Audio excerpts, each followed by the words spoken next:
What's good everyone, Mythical here and welcome back to another Destiny 2 video. Now today I'm going to be reacting to the Bungie, I believe it's the ViDoc for the Beyond Light plus the next season trailer.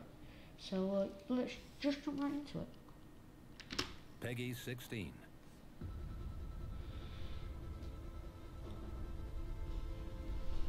Beyond Light kicks off the next trilogy of stories that we're trying to tell with Destiny.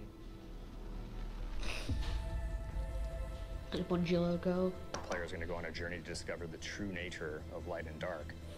Okay. It's the beginning of players learning more about the darkness. About the darkness. Right, I already knew that because... And in fact, going so far as to wield it.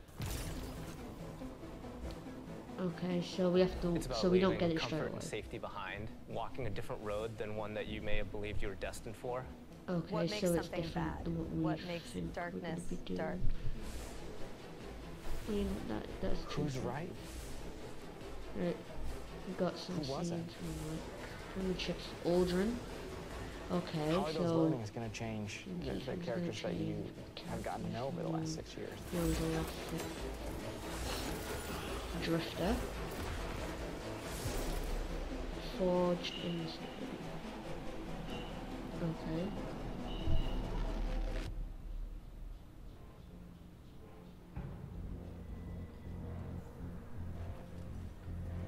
Beyond Light's really the beginning of a new adventure. Guardians for the longest time have been bathed in the light, sort of this altruistic force fighting back evil, and now we're starting to move into that gray area between the light and dark. If the darkness reaches out, we must reach back. I will not sanction this. In Season of Arrivals, the Vanguard is divided. You have some characters telling you, you know, we should fight these ships, and we have other characters who are saying, no, no, no, we should find out what they want. We should get to know them and understand more. But it definitely comes to a head.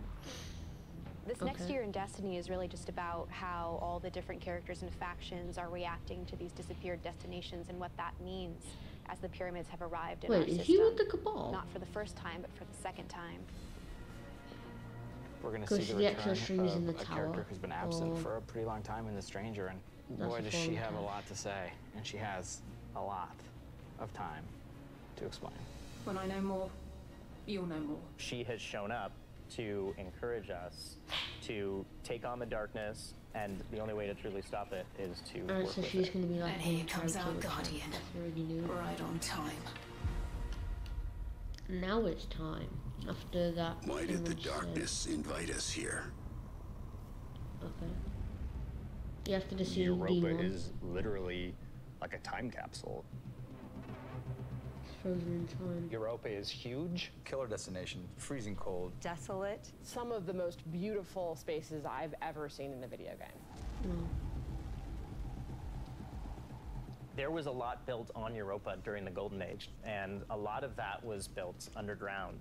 Okay. Clovis Bray had some research facilities there, really pushing the limits of technology and innovation there, maybe stepping into some things that you shouldn't have.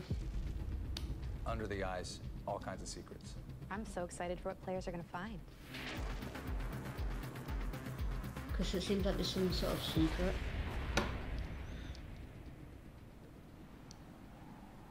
Some sort of secret to do with The storm on Europa was actually something we've wanted to do for a long time. We wanted it to feel harsh. The weather system Is that a new Sparrow? So awesome. Like, you're walking through an open space and all of a sudden things start happening.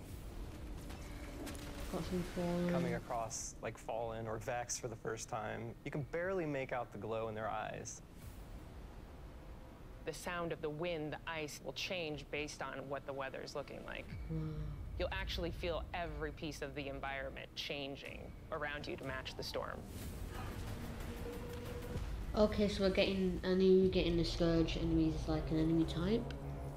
Europa itself is a pretty foreboding place. Aramis is there in advance of us, and she's set up forward base. She has lieutenants who have gotten their hands on stasis, gotten their hands on the darkness, and they're learning to wield it. One by one, we will rise again. And so I think her motivations are really interesting too. Okay, so they've got the Europa symbol. We begin breaking free from our chains. Aramis really challenges a lot of the ways that we think about light and darkness. She's going to make you think about your relationship with the traveler. She's a compelling leader, and she has a vision. And especially after the collapse of their society, people, I think, the Fallen wanted someone to follow. Is the light going to be enough? So I think we've seen you got like darkness powers. that we need some new tools to fight our enemies with. Maybe So we need new weapons. Fight fire with fire. That's a new type of Vex that we've not seen before. Okay. Stasis is, you know, not just a set of new supers, but it's a new damage type. We've got Solar, Void, Arc, and now we've got Stasis.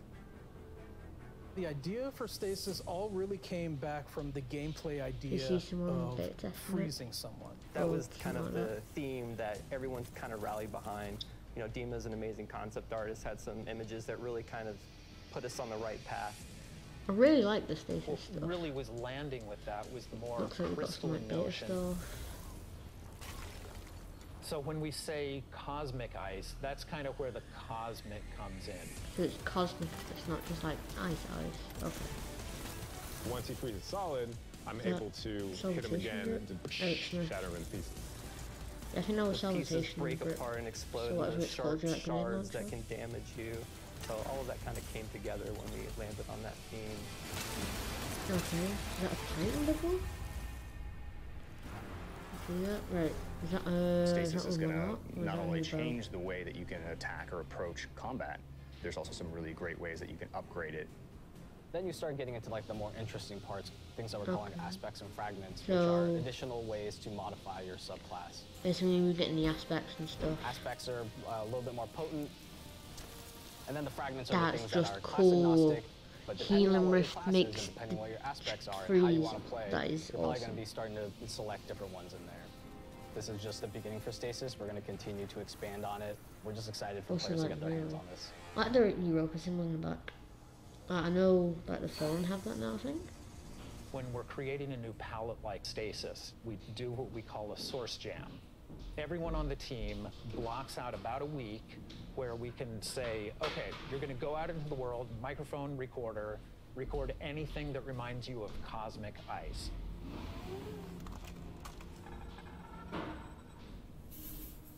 That gives us the palette that we can so that's how, I remember it's like the Star Wars blaster noise was just like metal something. It was like metal, you hit it and it would go ding, ding, ding. Blood-curdling yells is a little scary at night. Then I had a really rumbly stomach, and that also was recorded. There was also a breast pump.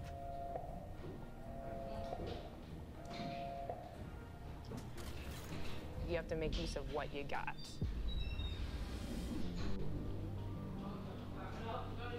In Beyond Light, we have new exotic weapons for you. Okay, so obviously we need to get the new exotics. Every season has them. Thundersplane's coming back. Instead of just being the gun that refills your magazine when you land precision hits, you actually get a little time portal, and it starts spitting out rounds alongside. I guess we knew that from Bungie stuff. You can actually have that on top of the Arc Soul, so you can do your own little mini. So, so we can have it like we can have an Arc Soul as well. Another one we have. Is that an emote?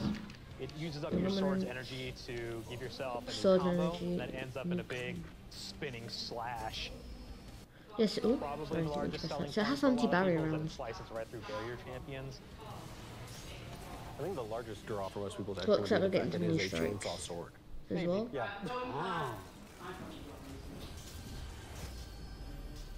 For Beyond Light, we really wanted to create exotic armor pieces that formed a key part of your build around which all the other parts of your build could revolve. For example, the Titan gets the Icefall Mantle, which is a set of exotic arms that looks like it is crafted from Golden Age tech. When you activate it, you sort of slam your arms down, create a burst of stasis energy, and then you cover yourself in an overshield. Okay. So that's the overshield one. Grip. If you are facing a wave of thralls running at you, you can nail them with your melee attack and it starts to burst and sort of cascade through the whole group. I really like that. It's similar to like how Thorn works. Maybe they added that joke because it's sunsetting. Or not sunsetting, but like they're getting rid of the quest. There's it's a lot sunsetting. there for newcomers coming in too. If you've got a friend who hasn't tried it out, it's really great time to jump we knew that we were getting a new like that entry experience for free players. So I'm guessing it's like completely changed Last year when New Light launched, we brought back a small portion of the I might have to delete like a we're character bringing or back something. a much larger portion of the destination. But yeah, obviously we were getting. It takes some of the experiences that started with original Destiny 1, but puts them and stitches them together in a different way, or something on that adds side new of the things screen. and tells a different story. What you're going to meet in this new opening experience is a character with not one but two names from Fast and the Furious, Shah Han. So this is going to be, so that's that. I didn't think we had other Guardians on patrol here. What I love about the Cosmodrome is it feels like Destiny is yeah, still. he's the Cosmodrome vendor. I think he's anyway. Season of the Hunt picks up where Season of the Hunt. Other that name is, I already knew that because of if you go on the Destiny companion app, it tells you Season of the Hunt and spies out the dude. Wrath, a sister of Oryx, and she's taking this opportunity to build up an army. And we're working with Osiris to try to stop her. Okay, we've got Osiris, so he's an important character. Stumbles across these hive growths that are driving combatants crazy. Osiris is in trouble, and of course you're his only hope. Is Osiris? No.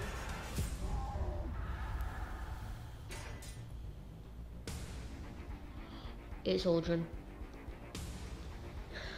Ah, yes. And there is Port Port. Impossible.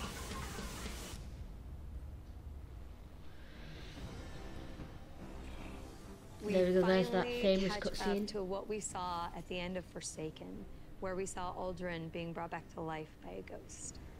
There's the famous cutscene. Who now refers to himself the one that hardly anyone knows about because no one else saw it when like it was there. The slate's been wiped one clean week. when he was resurrected. But yeah, as a he's guardian. alive. Uldren's back.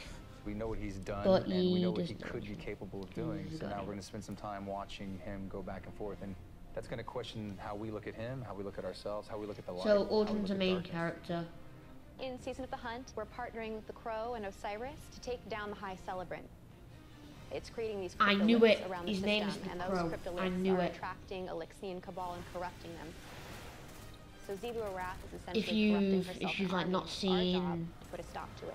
let me pause it here. There was a trailer in D1 that was never added in, and it was Uldren's original character, Crow. He was in the Cosmodrome. That's why everyone suspected he was going to be the Cosmodrome vendor. Anyway, let's just. I'm really excited to see Zebra Wrath fleshed out more, and to find out more about her relationship with Savathun and what that means for year 4 of Destiny. Savathun has been placing dominoes, and at the end of year 4, she's going to knock down the dominoes. We're going to see what she's been really up to, and so this year she's putting the last pieces in place. Okay, there's a Shrieker.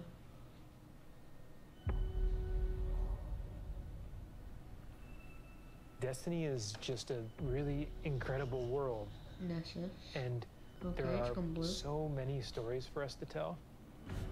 We have a lot to look forward to. Beyond Light, then the Witch Queen, and then Lightfall, and all the seasonal content between. We feel like we've got a really great way to bring people together. Working through COVID and working through some of the other turmoil in the world right now has been really challenging. I have to admit, I've been pleasantly surprised with how well we've been able to get things done. We're committed to your characters and your community of players. We want to meet you where you are. I think the thing that excites me the most about Destiny's future is how much it's rooted in where we come from. Seeing villains revealed and finding out secrets that we've been hinting at for years.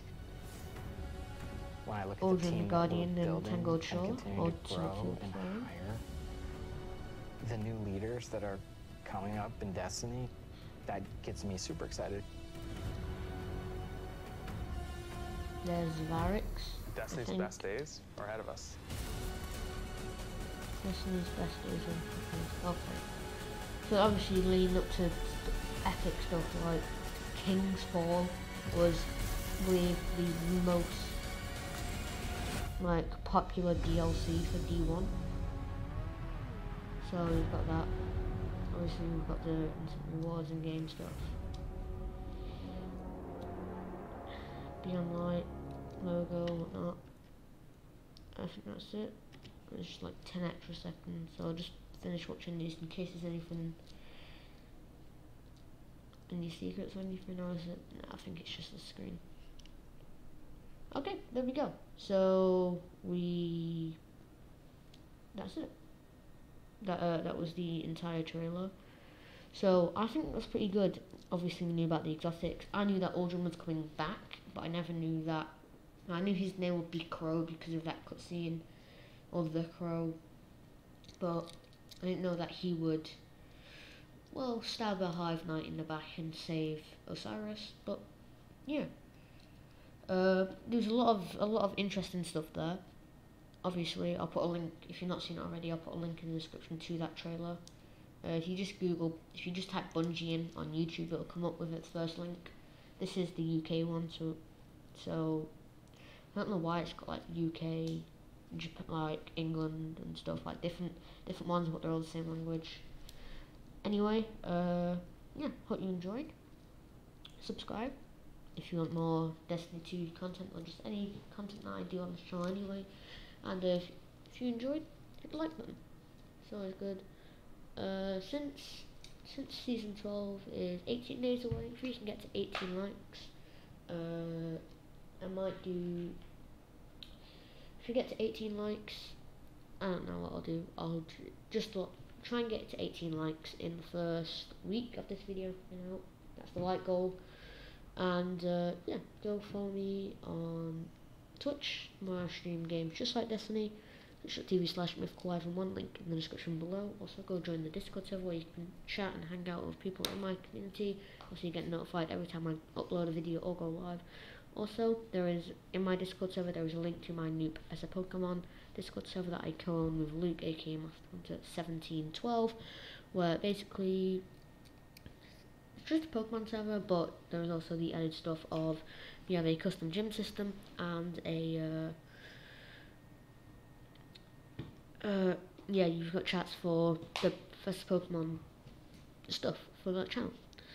Also, follow me on Twitter. I post updates on stuff like video ideas, anything to go on in my life. If I get a exotic engram or something in Destiny, the new exotic or something, I'll post about it. And yeah, go follow me on TikTok, because there's a chance that a part of this video will actually be in my TikTok channel. It's mythicalivan1 once again, link in the description below. Anyway, this has been Mythical Ivan. I'll catch you guys next time. See ya!